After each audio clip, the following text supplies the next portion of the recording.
Good evening, everyone. Good afternoon, good morning. Welcome back to the PorscheCooled Podcast, the podcast where we talk about all things Porsche. Steve's here. Hi, Steve. Good day. It could be a good day. Good morning That's to very you. old school. Top of the morning to you. That's what they say, right? In London. I'm in London, so they say top of the morning to you. Ajmal, is that what you say in the morning when you wake up? I know Ajmal's listening. Is he? How is Ajmal? He's good. I spoke to him briefly today. He was good. He sent me a couple of links, sent me an article that he scanned. I haven't read it yet because I had a pretty bad day today, so I haven't looked at it, but I will look at it. What's he trying to get you to buy? No, it was an article about a 912, I think. It was in a magazine. He had a scan of it. He scanned it for me and sent it to me, but I haven't actually looked at it yet, so I can't actually comment because I got caught up today. Yeah. I've actually been really bad, actually, Steve. You know how I always say I always respond to everyone on Instagram when they send me messages? Well, this week I haven't. For the last week or so, I'm struggling because of work stuff. And I apologize to the people listening who are still waiting for me to answer their message. I lose track and I just haven't been on top of it. But apart from that, everything's fantastic, Steve. Just get a butler, mate. Just get a butler. What else is happening? What's happening? Let's just start with the usual. Let me get into the swing of things today because I'm a bit flat tonight, so you guys can probably hear it already. I've already had a whinge to Steve before we started this, so... we're going to start with the usual Patreon. I just want to do a shout out to two new Patreon members. One is Eric. Eric, you guys will know from Owner Stories, number 25. Eric has the 997.1 Carrera 2S and the 986 Boxster S that he bought within a very short time of each other, Steve. You remember that one? I do. So Eric's joined Porsche Exclusive Plus. Thank you, Eric. I know I've already sent you a message, but thank you. And then another member who joined Porsche Exclusive is Vasilis. Vasilis, I hope I pronounced that correctly. Don't know much about Vasilis, don't know about his car, don't know if he has a Porsche. But thank you so much for joining. PorscheCooled on Patreon basically just helps support the podcast, helps us keep talking, and helps us, upgrade equipment, etc. And that's about it. Steve, PorscheCooled Owner Stories. This is a good one, actually, and I know we were just talking about it, and I know you haven't had a chance to listen to it. Number 30, actually. Scott from Indiana. Scott and I had a good chat. Not that long ago, actually. I think it was a couple of weeks ago we chatted. I do these a little bit in advance, the Owner Stories, as you know. And Scott had a good story because Scott, he's a long-time Porsche owner. The first car he bought was a 1998 Carrera 2S, Steve, a 993. 1998. Yeah, cool. 993. 2S. Which actually had, which was a tip, which actually had, this was going back a few years, I think, which actually had some damage to the front end, but he bought it anyway. And then he had a 2000 996 Cabriolet. Then he bought a 2004 996 Turbo Cab. Then he bought a 2007 Cayman S and a 1987 944 S. I wasn't quite sure what the S was. I didn't know much about S's. He still has the turbo. Well, this is the thing. When we recorded the podcast episode, he still had the turbo, he still had the Cayman, and he still had the 944.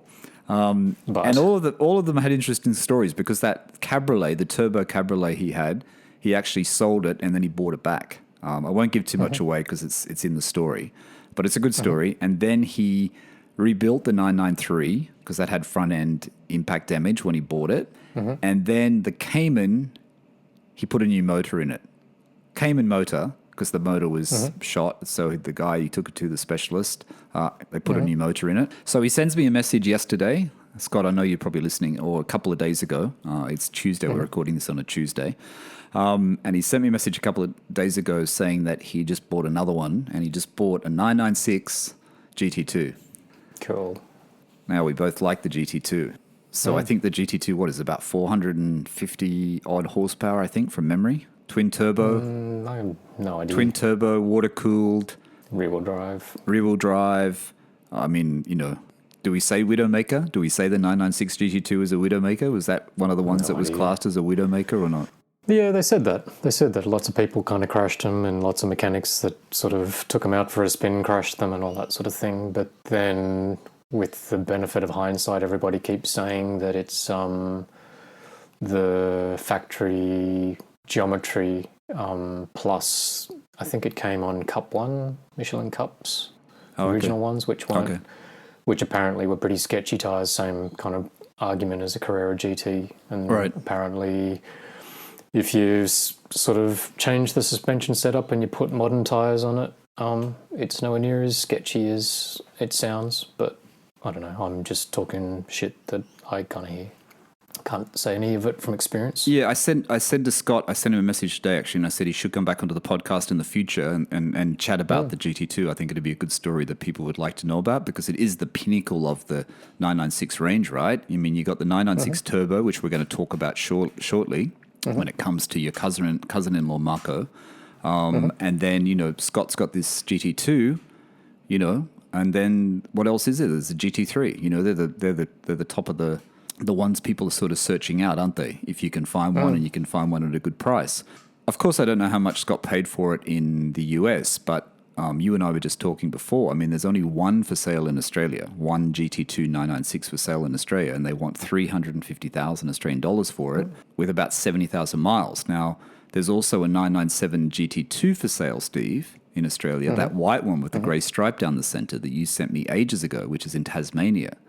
Can't quite remember, but yeah. The white one, which is really, really nice.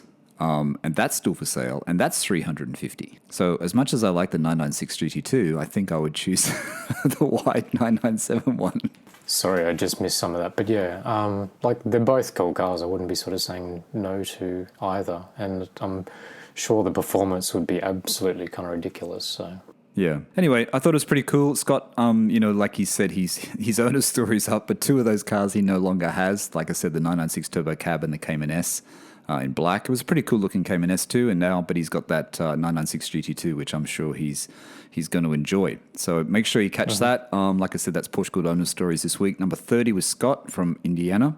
So check Scott out as well. You can go. I don't know whether his Instagram's private. I know sometimes I give people's Instagrams and they're private, so people can't always see the images, but it's at Metzger 996 Turbo for Scott. So go and check him out and give him a follow.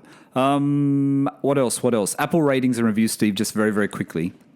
Like I say, every rating on Apple Podcasts helps us to our goal of being the number one Porsche podcast in the world. Getting ratings and reviews. Steve's laughing. Ratings and reviews. And also, if you see us on Apple Podcasts, Spotify, Google, give us a follow. It does actually help us get seen. Today, or not today, but this week, every time I do these shout-outs, people really come forward and share their appreciation for the podcast. And Steve and I both really, really appreciate it. 4 reviews this week. We do. 4 reviews this week. First one was just called, I'm just going to read the title because some of them are quite long, so I'm not going to read the whole review out. First one was No Nonsense, Just Great Content and Conversation. That was from BH Game in the United States, so thank you for that. The next one was A Must Listen for Porscheaholics, and that was from Craig. Craig is who's got the similar Instagram on his car, who's been on Owner's Stories before, who's from Sydney, P997.1. Spelt differently to mine. And Craig said, a great freestyle chat on all things Porsche with Michael, GT Steve, who is funnier than he probably thinks he is, and their passionate owners and guests. This community is growing every week and is a great listen to the banter between a couple of enthusiasts who don't claim to be experts. A must listen for all Porsche enthusiasts who want to be immersed in Porsche culture and community. Keep up the great work, guys. So I thought that was a really good review from Craig. So thanks, Craig. And I read that Craig. Out. I read that out just because of Steve, who is funnier than he probably thinks he is. Yeah, not real funny. Anyway, I thought that was good. Thank you, Craig. You made me laugh when I read that.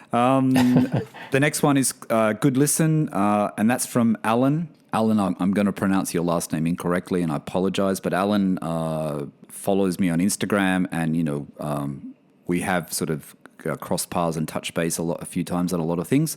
Alan Verterman from Belgium. So thank you, Alan. Great podcast with changing format between owners' stories and the great talk between some good hosts about Porsche. No snobs, only... Guest. Not only air or water cooled, it's Porsche cooled. Keep up the good work. So thanks, Alan, for that. Much appreciated. Yes, Steve? Say to my guest. And the last one, must listen for Porsche enthusiasts, and that's from Three Cheers for Sweet Revenge, United States as well. So thank you so much. I won't read out all of them just in case the listeners are getting bored, but we do really appreciate the reviews. Like I said, it does get us seen on Apple, and it does push us up those podcast charts, which actually helps us. Steve. Cool. Yes. Did you go for a drive this week? I went to see, so following on from last week's podcast where my cousin Marco was getting ridiculously excited because he'd done a PPI in a car, blah, blah, blah. So I went to see it. Just before you get in that, Marco, if you're listening, I thought you would have sent me an image of your new car. Like, honestly? Like, I've been waiting for the image all week, and there's been nothing in my DMs. He's probably sleeping in it. Sorry, Steve. Go ahead. He can't talk because he's licking it at the moment. So, can you tell the listeners this week what it is? Yes, I can. I think. Well, fantastic. I think I can. I didn't talk to Marco about any of this, but anyway. So what it was is that he was getting a PPI on the 996 Turbo, and it was the yellow one that you had sort of predicted. So look, I didn't feel like it was my news to tell the world as per usual. No, I'm just impressed that I got it right. I just can't believe that actually was spot on. If you don't know, I was also surprised because the last time I'd spoken to Marco, which was actually, I don't know, a week and a half or 2 weeks ago, he was sort of still kind of fiddling around looking, he's kind of going on the journey and just contemplating. I think at that point it was sort of more like 993s. But so obviously he had a considerable hike in budget thanks to his very lovely, amazing wife, my cousin Melissa. So then next time I heard from him, it's like, he's PPIing a speed yellow 996 Turbo. I think it's a 2000 or 2001. Very low Ks. It's about 40-something thousand K. And previous owner looked like, when you look at the ad, was obviously sort of like a collector. He'd had a few cars and it looked like it was sort of being stored more than, sort of even daily or weekend driven or anything like that. Didn't own it. Sounds like he didn't really own it for that long.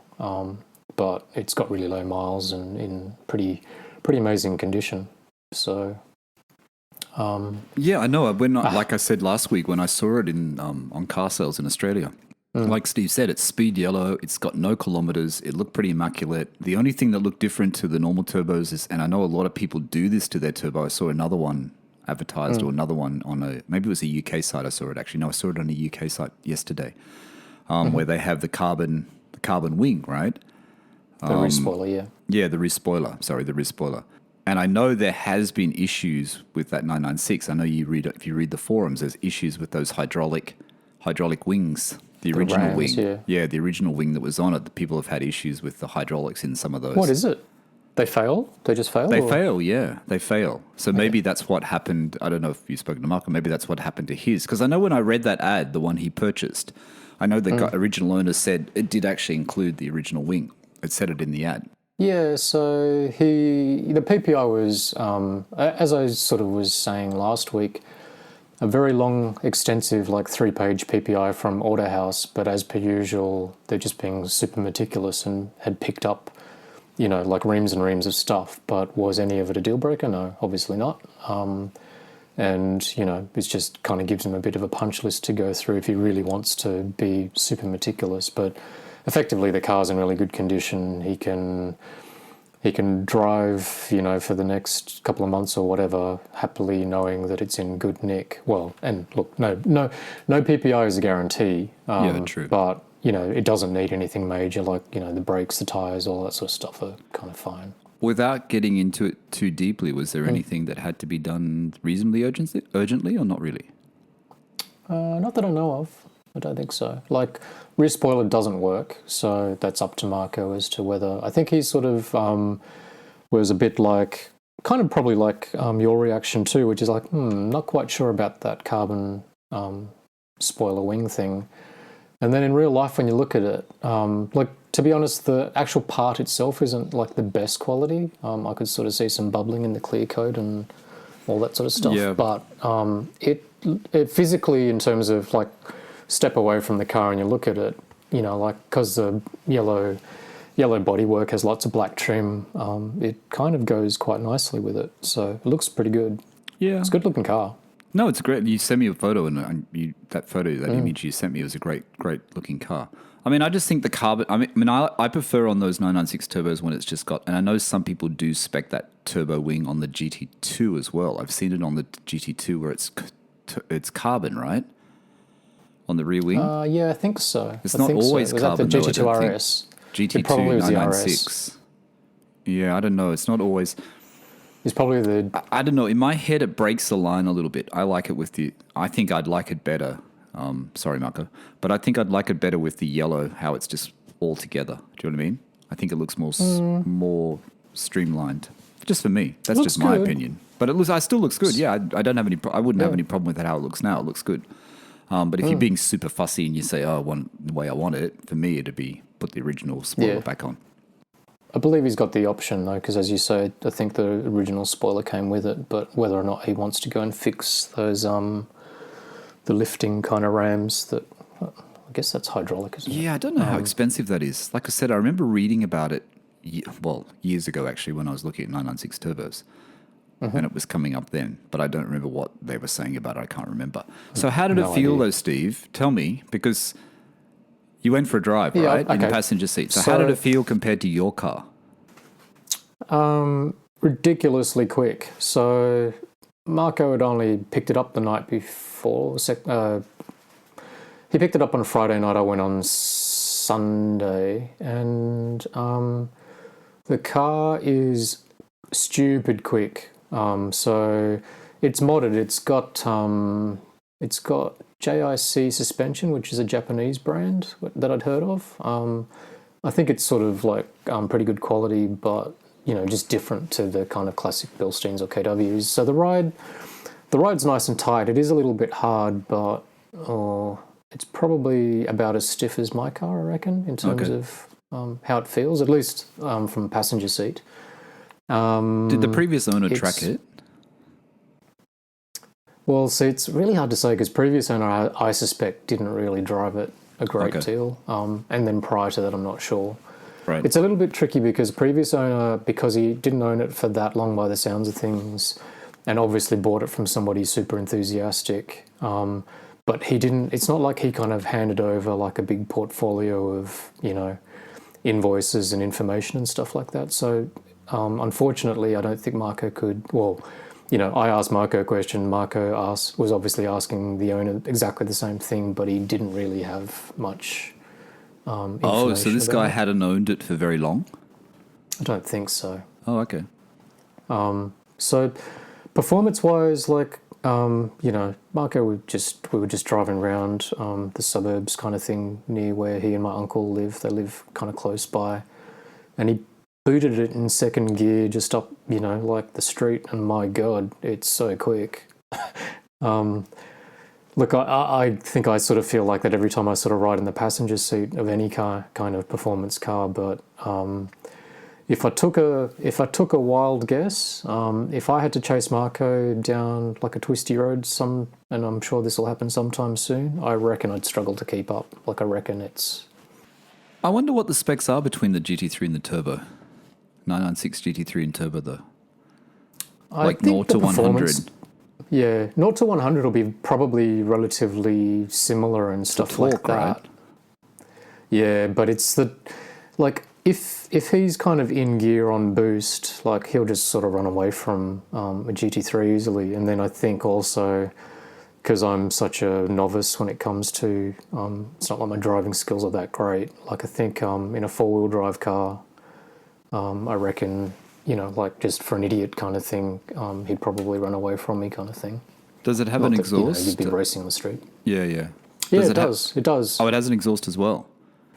Yes, I can't tell you what kind, right. Exactly which one, but we met at my uncle's and I was there first, and I could hear him coming down the street.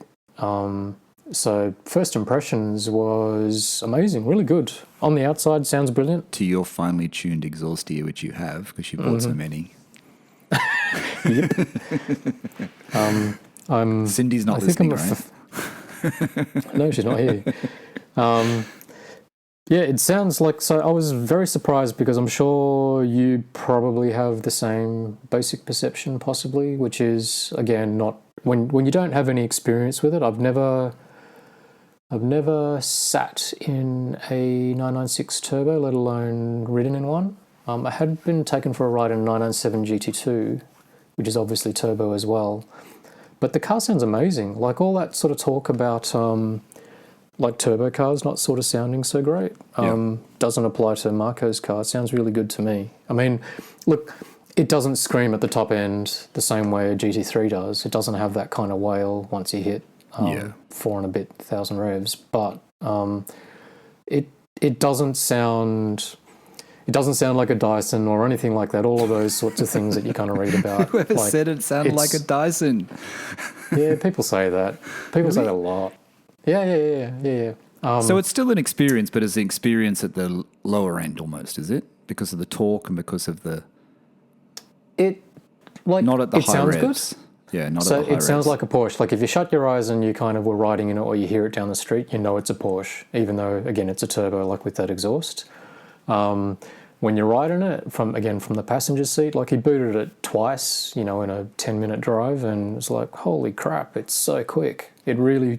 It feels monstrously quick. So you know how I kind of bang on about my car and the way that I've sort of fiddled with it and all that sort of stuff. Like I'm trying to eke out it to make it more of an occasion. Yep. Marco's car feels like an occasion. Oh, that's good. It feels really special. It looks really special because of the yellow. Like if it was silver or, Atlas grey or, seal grey or something like that. No, it looks good in yellow. It looks really good in yellow. Yeah. But just everything kind of coming together just sort of makes it, really kind of, I don't know, sort of thing that you can't stop looking at. I'm sure, he's dreaming about it every night, all that sort of stuff. Makes me, as soon as you told me about it, I was like looking at 996 turbos online again, seeing what there was available. There's nothing hardly available in Sydney. Well. In Australia, though, there's nothing. It's very hard to get one, right? There's only that one. There's one other one that just came up in Victoria, which I don't know whether it's the same one that your other friend was looking at that time. I think it's 150. I think there's one for 150 that just came up in Victoria, a silver one. Okay. Lower kilometre. Silver, is it? Maybe. Yeah, silver. It just came up. Have a look and see what you think. I just saw it the other day after you told me about Marco's one. I had a look and it was there. Yeah. Put it this way, I'm not hugely experienced with 996s, but even the interior, like Mark and I were having this chat, so I don't think he'll have a problem with me saying this, is that originally I kind of went, I think, look, coming from a 997, I think it is hard to kind of jump into a 996 and look at the interior. I think you just kind of go, oh man, the quality is just not as nice and the design's not as nice. Yeah. If you hadn't stepped into one before, then I don't think you'd have a problem. But to be perfectly honest, you get into his car and it's got extended leather. I don't know if that was a standard on a turbo or not, but it's got leather dash, all that sort of stuff. And it's quite nice. It's actually quite nice. Yeah, I was talking to the other day, and I'm sorry who this is, and I'm sure it's someone who was on Owner's Stories or someone that messaged me. It could have been Luke on Owner's Stories, actually. They said, the 996 is really difficult to take good photographs of the interior. I was making the comment, like, I don't understand why all 996s look like they've got really worn bolsters and the interior always looks a bit, messed up. And they said to me, for some reason, the 996 seems to be a really hard car to take pictures of the interior. And, my only memory of being in a 996 a few times was Tasha's old boss in Sydney, who had a Carrera 4S. And this is going back, as you know, in 2006 or whatever it was, 2007. And I remember I went in that car a few times, and I always thought it was really special inside. It's really weird. I remember sitting in that car in the back seat, or the front. No, I was in the front seat actually. Tash was in the back seat, and only going a short distance, but thinking, man, this is pretty nice. This was nice. You know what I mean? Like it didn't look like was it a black interior. Black interior, and it was seal grey Carrera 4, not a 4S, a Carrera 4 he bought. 2001 model Carrera 4 though. And it was nice. You know what I mean? It was very nice. Look, the God's honest truth is the quality of the plastics and the leather and everything doesn't look as kind of high quality. Just perceptually, that might not be true. Like, kind of talk to a trimmer and they might actually sort of say that the leather's exactly the same or whatever. But it does seem to kind of, maybe because it's older, but it marks like Yeah. You know, you can see the little kind of gouges in the door and all those sorts of bits and pieces. But Did you give Marco DV Carbon's web address? not yet. He's already on the slippery slope. DV Carbon, watch out. I think Marco's probably he's climbed the top part of the ladder on the slippery slope, and he's just sort of standing there, kind of looking out at the nice view, just sort of slightly looking down. Yeah. And he's ready to take the plunge. Yeah, it'll happen. That's a great story. I mean, it's good all these people buying 996s, you know what I mean? Like talking to people on owners' stories, Steve, even, you know, like Luke with the 996 cab, who put the GT3 seats in it, you know, Scott from this week's owner's stories, who just had a 996, had a couple of 996s actually, and now he's got the GT2. Marco getting the turbo. You know, it's... Yep. The 996 is just, you know, it is taking over a little bit from the 997, isn't it? It is becoming the talked about model. Yeah, well, I'd still prefer a 997, but whatever. I think it's exciting. Like, I got to say though, like same buzz. I got really excited when my mate kind of got his 997 GT3 like mine. Marco probably even more excited because I hadn't really seen. You know, gotten in one. I can't wait to kind of go for a convoy. Yeah, you know, like in Sydney, you're going to fun. come back and you're going to say you want to go for a drive, and it'll be like, you know, your friend will be in his white GT3, you'll be in your GT3, Marco will be in his turbo, and here I'll be in my base Carrera. You know, tell you what, the pressure's not on. Pressure, that's what it is. Pressure. If I'm not feeling enough pressure in my life from everything else, that's pressure. Okay, I'm going to go and buy that white 991 point GT3RS that's for sale on car sales at the moment. Have you seen that one? I keep telling you, just ditch this 912 bullshit, Ajmal. I'm really sorry. Don't offend. You're going to offend Nick and you're going to offend Ajmal by saying that. So, you know, you can't It's do okay, that. I'm offensive. Ditch that sort of little side project and go and get a GT3 first. I tell you what, I don't know whether you've seen it. I'm going to talk about it because I like talking about it when I see something nice. There's a really nice 991.1 GT3RS. PDK, I know you hate it, but it's PDK. Ceramic brakes. It doesn't have any of the decals on it, Steve, so no GT3RS down the side. It's just plain white. Which I prefer. Yep. Carbon ceramic brakes, yellow seat belts, no Alcantara except for the seats and, you know, the standard part of the Alcantara, not the lower part of the dash. No leather trim on the dash, which is fine. Yep. 4,000 kilometres at that dealer in South Australia, the Prestige dealer, which I can't think, not Richmond, not Richmond, the other one. Zagami. Zagami, the Ferrari people, I think. 370,000, I think, Australian dollars. Yeah, but only 4,000 kilometres. It's pretty special, mate. It's pretty special. Get that. If I got that, I'd blow all of you out of the water. What's taking you so long? What's taking me so long? You want to know what's taking me so long? I just signed my life away today. I literally just signed 5 years of my life away today. That's what happened. Oh, you're going to jail? Yep. 5 years. 5 years of hell coming up. Hey, did you see... We did have it down in our notes, actually, and I know probably some of the listeners might have seen it. And this is not... this is Jerry Seinfeld's, that blue... We're talking about GT cars, so we may as well keep going. Jerry Seinfeld's beautiful Porsche GT3RS. Did you see that? Gen 1? The one I sent? Yeah, the Gen 1. So it went up for auction at Bonham's. It was commission new for Mr. Seinfeld. Paint to sample. This is what... Paint to sample liquid chrome blue metallic.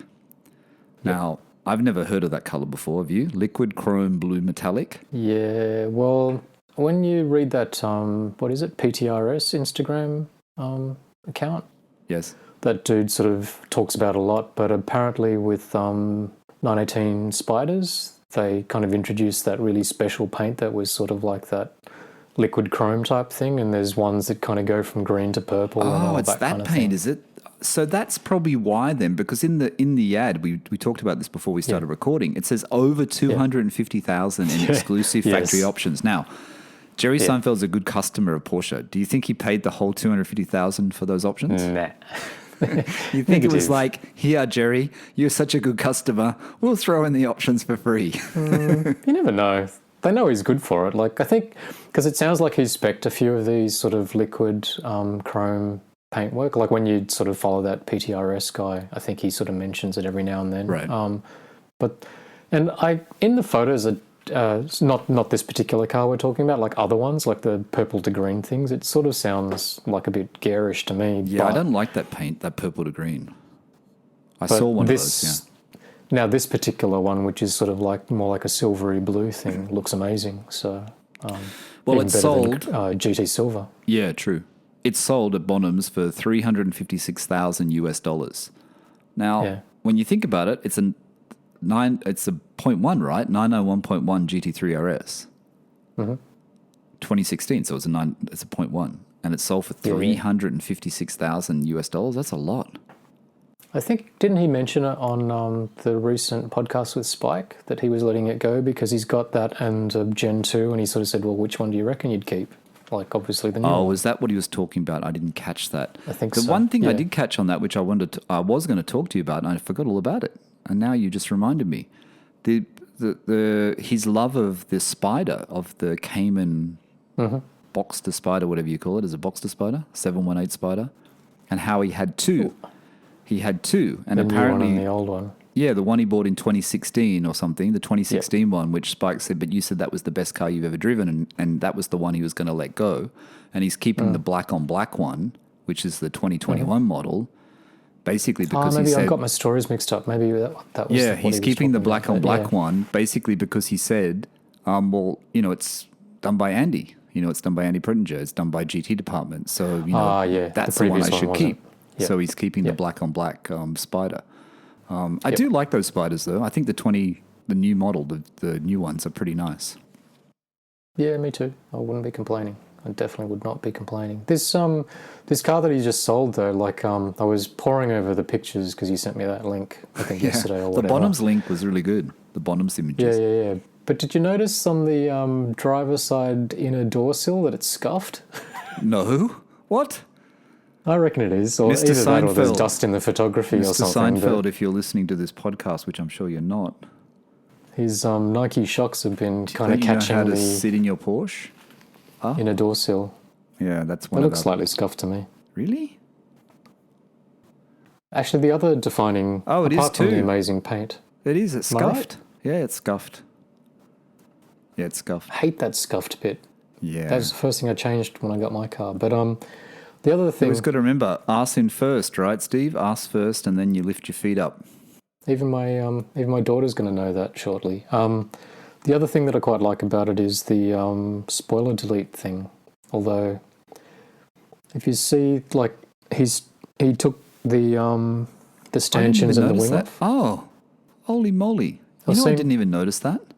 I've seen it before. Like, I think that's an aftermarket bit. So you unscrew the kind of wing and then you put these little end plates that sort of finish the line of the flat part of the ducktail. So it looks more like a ducktail now. But how much better would that look if it was painted, though? I've seen that before. Like, it's a common mod. That's not Porsche, though. Who makes that part, I wonder? I don't think so.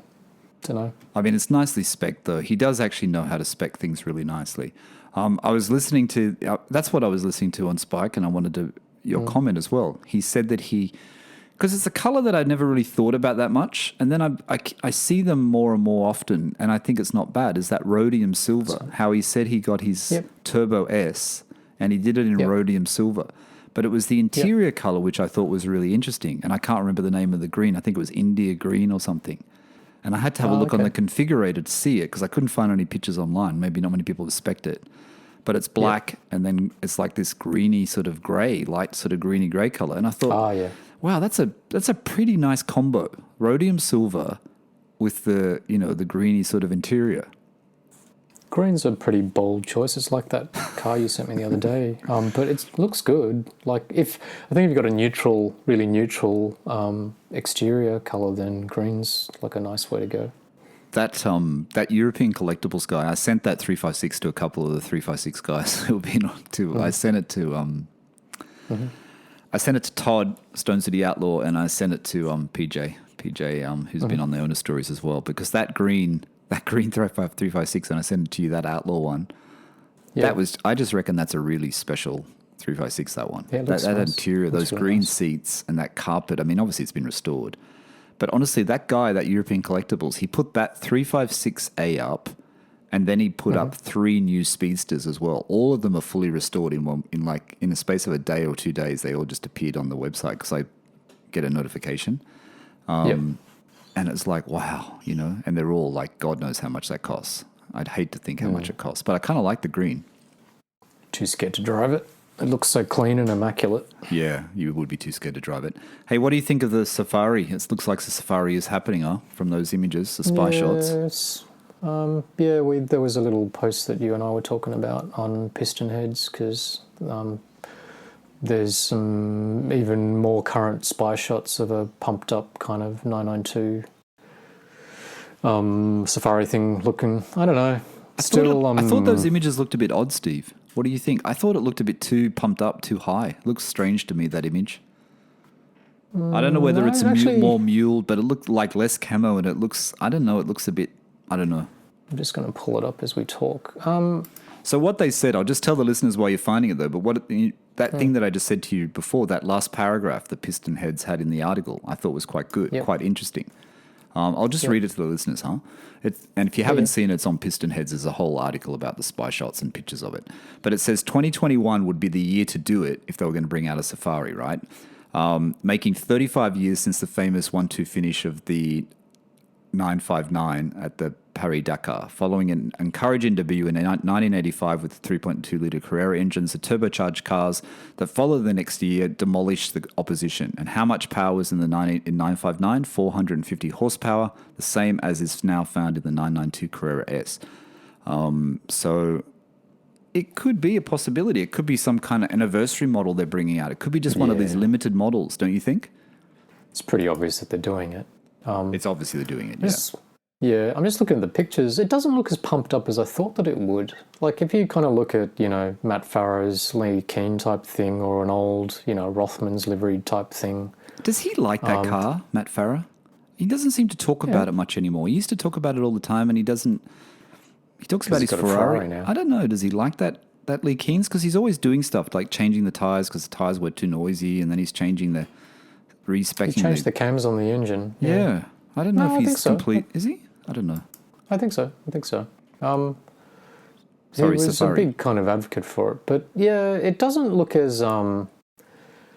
It's funny because it just sort of looks like a normal 992 sort of turbo-ish type thing, because it's a bit wider and all that sort of stuff. Doesn't look as pumped up as I thought that it would. Like, if you look at the Singer, whatever that one's called, the thing that they released recently. Yep. I know that's sort of like to the extreme, but this doesn't look as kind of off-roadish. Yeah, I guess you're right. I'm looking at the other images now. I mean, some images it doesn't look... Well, you can see the gap between the rear wheel and the top of the wheel arch, though. Yeah. You see the gap? That's a huge gap, by the way. They've riveted like an extended guard and all that sort of stuff as well. Yeah, so that could be just weird camouflage, though, right? Oh, no, when you see that front-on view... No. When you look, if anyone's looking at piston heads, just to have a look, but it's the second picture, number 2 of 8, Steve.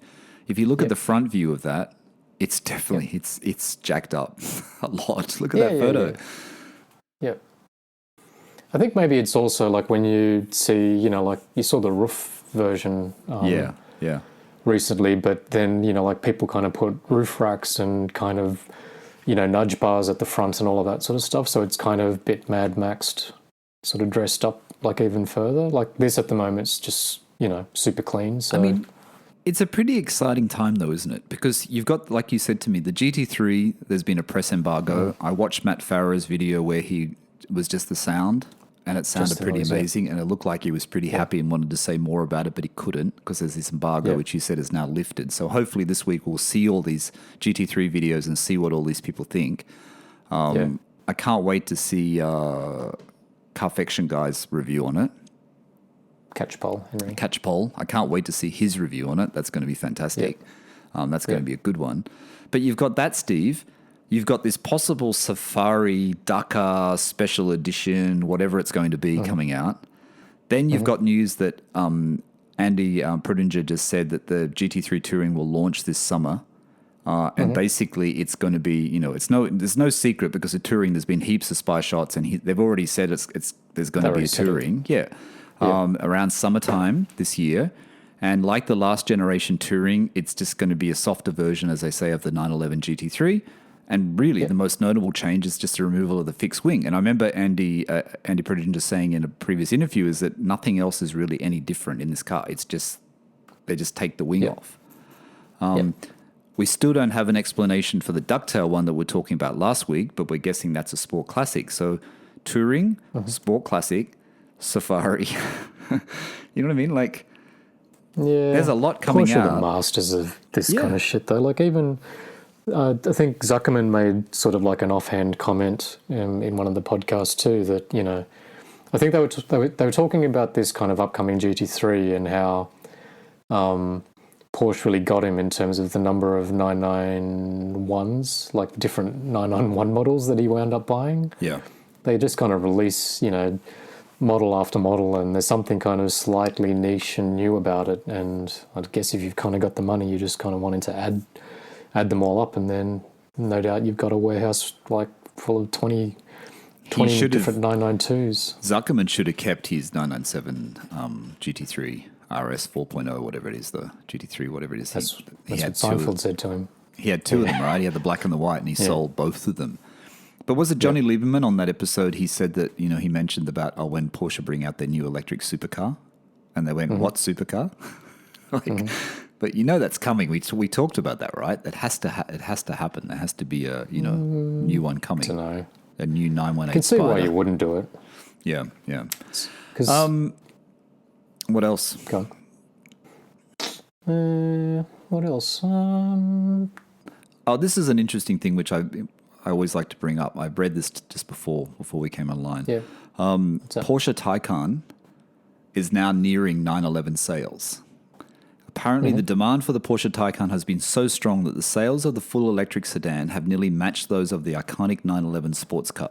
In the first quarter, Porsche delivered 9,000 Taycans, leaving it just 61 units behind the 911. The Volkswagen Group subsidiary said in a statement. Driven mainly by demand in China for the Taycan, its largest market. Yeah, not surprising at all. And this won't surprise you, Steve. The compact Macan SUV, your favorite, was the brand's best-selling model ahead of the larger Cayenne. Yeah, again, not surprising. I didn't realize the Macan was built on an old. I've been listening. I've been catching up on podcasts. If everyone's listening, thinking, "What am I keep going on?" Because I've been catching up on podcasts when I've actually started exercising again. And I heard Lieberman saying about that on Spike's Car Radio. He seems to be a regular on that podcast now, saying that the Macan platform is a really old Audi A4 Previous platform. Gen Audi. Yeah, really old, apparently. Yep. I didn't realize that.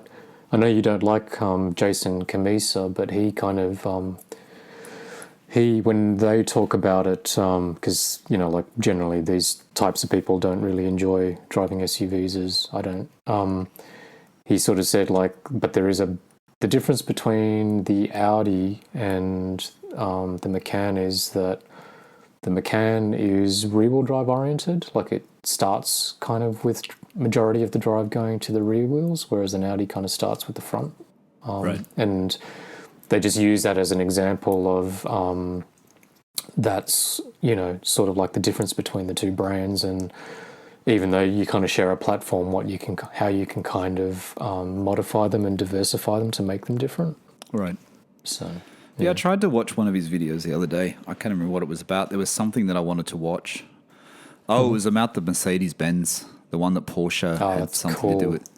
Yeah, that one because I just had I just spoke to someone who's coming up on owner stories, who owned one of those. And then I didn't know much about it. It's a good video to watch. Yeah, I just can't watch him. I don't know what it is with that guy. I don't like listening to him when he's on Matt Farah's thing, and I just can't watch him. I don't know what it is. Yeah, I like him. He's actually a mate of a mate's. A mate of mine actually knows him quite well. So. Really? I don't. Doesn't mean I know him. In Australia, we know somebody in common. Somebody who I knew, who you've met before, Mark. Oh, okay. Who moved to the States. All right, so he's friends with him. Yeah. He references him a lot in his podcast and everything because Mark's a mad car guy. Yeah. Oh, how about that? Mark's the guy that bought the TT convertible, right? He's had ridiculous cars. Yeah, but yes, one of them was a TT convertible. He's a big because he's a mad alpha guy. He had a 147 GTA, which is pretty cool, and then like another mate of mine, you know, Yeah. Mark is a true enthusiast, fussier than you and I even. I remember this friend of mine, like we rolled up to kind of all have breakfast together, and Tone, who you know as well, sort of said, "Oh, can I have a go?" And Mark said, "Yeah, you know, jump in, have a go." Jumps in the car, redlines it. Oh, really? It had only sort of like, you know, it's probably like 2 weeks old or something. So he's really, God. So Yeah. he still lives in the States not like after you all do. these years. He moved there and he still lives there. Yeah, he's moved around a bit. I think he's on the West Coast now somewhere.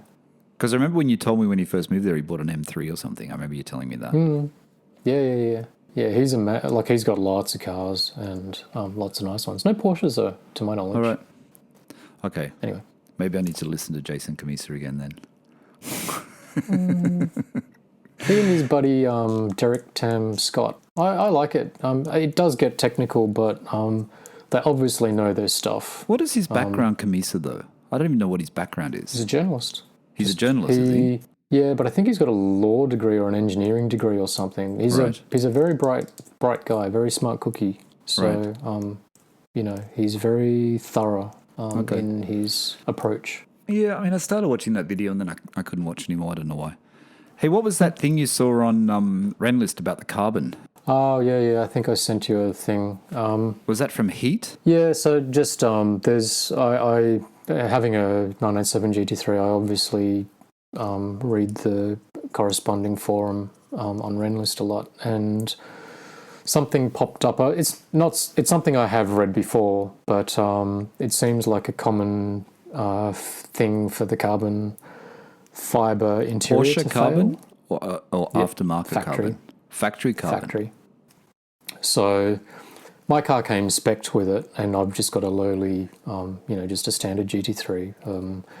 But I think the RSs in the States kind of came with carbon as standard.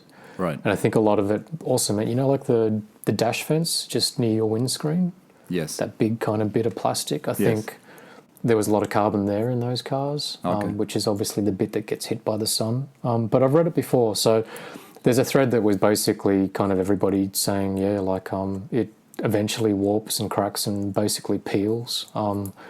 And you can't do anything about it. Like, there's no point. It sort of feels like it's an inevitable thing to happen.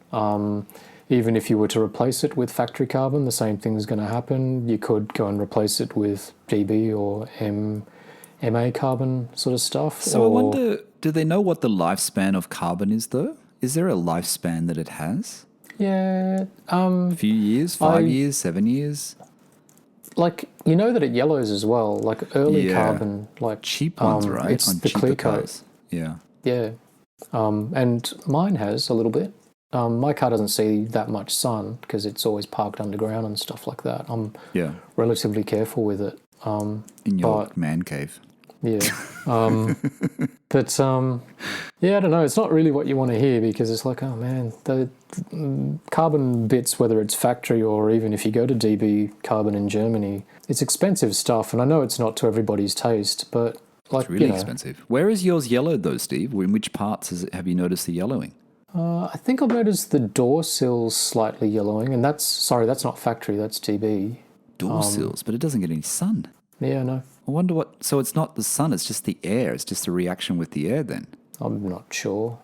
Like, when you jump on this thing though, like, it literally is cracking and lifting. It literally peels up, and the guys that have truly got the shits with it have just gone, like, it's kind of crazy to try to replace it. Even though I'm sure with something like an RS, you'd want to keep it, as the factory kind of spec'd it. But I think a lot of people are just going, stuff it, I'm just going to replace it with a leather wrapped part. It makes you be like Nick Murray and not want carbon at all. Then, so maybe he's gone to something.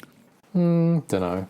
I mean, I like carbon fiber as a look and a thing, but it's just a bit disconcerting that you kind of know that at some point in time it's not as durable as you'd like it to be. Do you think that's what happened to your center console? Didn't you, when you first got your car from the dealer, wasn't there a crack on the center console? No. The previous owner noticed a flaw in it.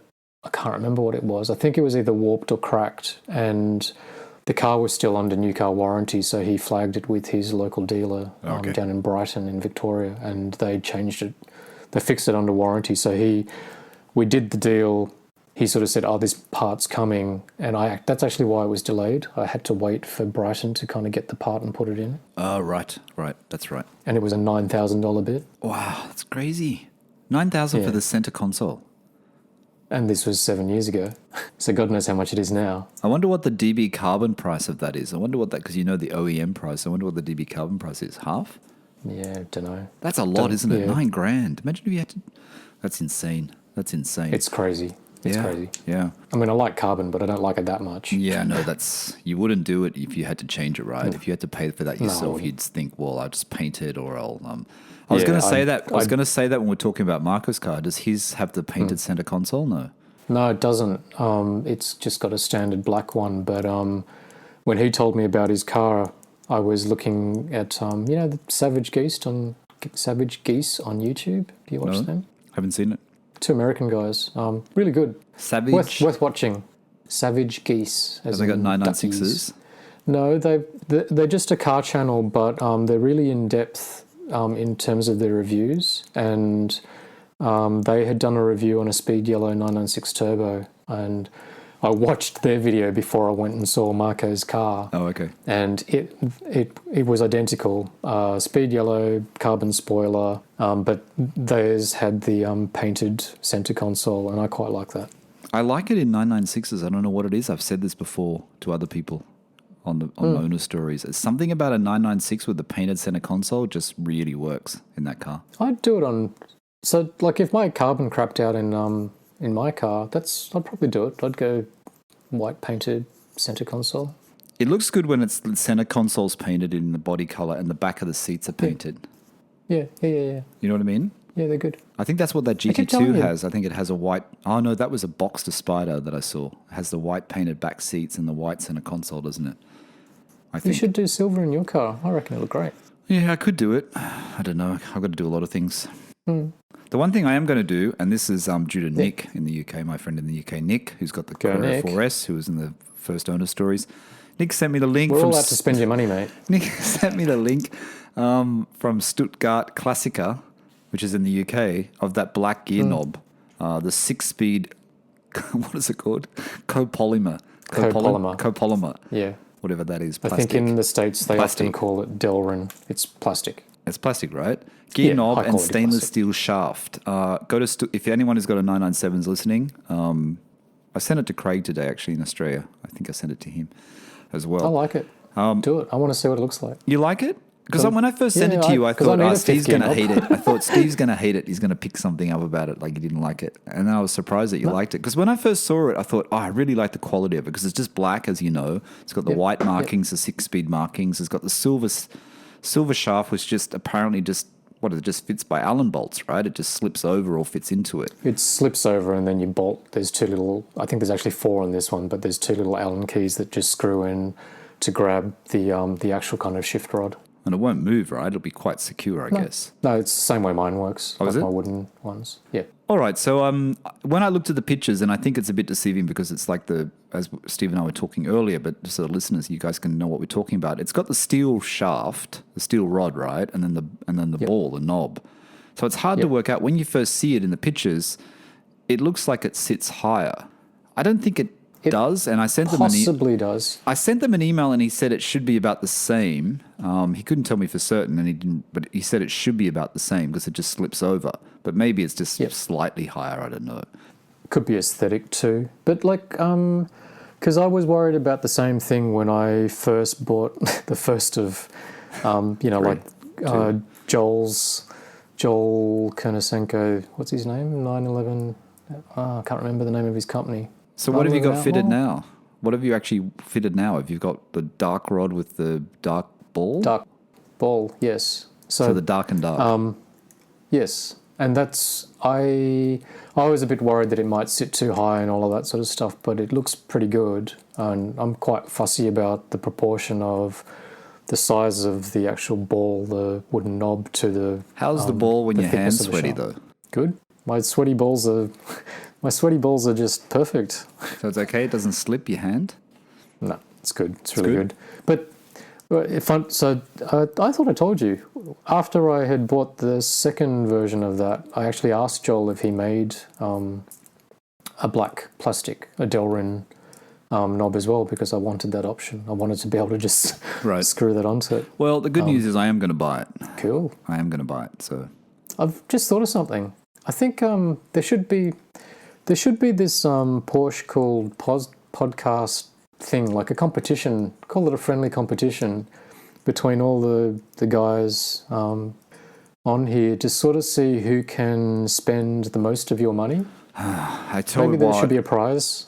Yeah. You know what I did today? And this, Nick, listening, I know, this was also because Nick sent me the... Is Nick winning? Nick sent me the Car and Curves 2, that he just bought the Cars and Curves 2 book, the Stefan Bonnier book, that book, which I was looking at, but I didn't buy it because, one, it's hardcover. Two, it's about that thick, Steve. So, I'm trying not to buy any weight at the moment. Yeah. Anything I buy, I have to buy when I'm back in Sydney. I don't want to take any more weight. So then, of course, I looked at that, and then I thought, I'll just have a quick look at Alpha Spot, is it? And just see what they have. Yep. Oh, my God. They've got that turbo book that's only 200 editions. Have you seen it? No. They're only making 200 or something, and it's about the turbo Metzger, and it's the Metzger edition, and it's about the turbo. You will like it. It's actually a really good book. And it's only, I think, €100. It's €100, I think. Oh, that's not too bad. I think we should buy it. It's a really good one. And I think they're only printing 200 or 90 or something like that. Not very many. I did see it on Instagram, and that's what made me go to their site and look at it. And it's like, and then I thought, that's the other book that I really want to get, which I haven't bought yet, the Luftkult 2 book. Oh, number 2. Number 2, and I haven't bought that either. And I thought, that's really big as well, so I have to wait. But there's so many books to buy. You know what I mean? There really is. So can we keep a tally of who's winning? It sounds like maybe Nick might. Nick does. He buys a lot. Nick buys a lot of stuff. No, he spent most of your money? Nick's got a subscription. Nick's got a subscription to 000 magazine, so he wins. No. I'm spending your money, not their money. Oh, my money. It's influencing you. Influencing the influencer. I signed away my money. I signed away my life today. I signed fee agreements and all this rubbish that I had to do. And I've none of that is our doing, though. That's it. I've got no money. That's it. Finished. I'll have to buy a Toyota or something soon. Where I'm going. Just go buy the GT3, mate. Stop fucking around. Speaking of GT3s, let's just finish on this because I thought it was absolutely ridiculous, and I don't like it at all. That someone in the UK, I mean, I'm guessing they're very clever, and I'm not having a go at you if you're listening to the podcast, but someone in Great Britain built an accurate replica of a Porsche 911 in the GT3 RS version. Did you see that link, Steve? No, and I they used they used a Boxster. He used a second generation 987 Boxster. You got to have a look at that. It's on hotcars.com. You know, hotcars.com, which we're talking about a lot lately. Speaking of sponsors, they should be a sponsor. Anyway, he put the creation on Facebook. Mate. I saw it on Instagram as well. I didn't really take much notice of it, and then I came across it today. The person replaced all the components of the body except for the doors with handcrafted elements. I thought it was handcrafted elements. At the same time, he almost exactly recreated the body kit and all the aerodynamic parts. In addition, he installed a hard roof instead of the soft convertible top of the donor car. Now, I guess for an untrained eye, it looks like a GT3RS. The proportions are a little bit out, but, it's a pretty good effort. It is a pretty good effort, but I thought it was a bit funny. No. Steve? No. If you buy a Boxster, you could have a GT3RS. See, it's Boxster. Get a cheap Boxster and then easy. It's just like, back in the day in the 70s and the 80s when people used to kind of just upgrade the panels. So, like, what wasn't a 993 all of a sudden had 993 panels, or like a G series with 964 bits on it. You can just tell the proportions aren't quite right, and you actually can tell. Yeah, no, it looks wrong. The proportions are out. Hey, what's happening today? You going for a drive later this weekend? No, I'm busy working. I don't know, waiting for Marco to sort of possibly say that he wants me to kind of try to keep up with him somewhere. I missed an opportunity with my other mate with his GT3 over the weekend. Maybe you should hook up the three of you, have like a three drive, 3 Porsche drive. We could do. My uncle probably would want to join in on that. Yeah. When I come back, we'll go for a big drive. You can gather everyone together. Yeah, it sounds like there'd be a crowd. I don't know. I don't want to talk to anyone, though. Rubbish. Steve's funnier than what he thinks. There you go. Steve's funnier than what he thinks.